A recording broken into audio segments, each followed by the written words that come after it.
باب إذا عطس كيف يشمت. When someone sneezes, how should the other do tashmit? Meaning, how should another person say yarhamukallah to them? How should they respond to them? Should we say bless you? What should we say? What's the best way? حدثنا مالك بن إسماعيل حدثنا عبد العزيز بن أبي سلمة أخبرنا عبد الله بن دينار عن أبي صالح عن أبي هريرة رضي الله عنه عن النبي صلى الله عليه وسلم قال, the Prophet صلى الله عليه وسلم said, إذا عطس أحدكم فليقل الحمد لله. When one of you sneezes, he should say Alhamdulillah. وَلْيَقُلْ لَهُ أَخُوهُ أَوْ صَاحِبُهُ يَرْحَمُكَ اللَّهُ. And his brother or his companion, whoever is there, he should say to him, يَرْحَمُكَ اللَّهُ, may Allah have mercy on you.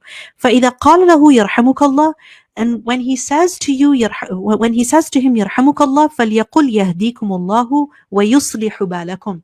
Then the person who sneezed should say, may Allah guide you, وَيُصْلِحْ بَالَكُمْ, and may Allah reform or correct your affairs, put your affairs in order. Meaning he should make dua for him again. So the person who sneezes says Alhamdulillah. The person who listens to him says Yarhamukallah. And the person who sneezed should say Yahdikumullah wa yuslihu balakum.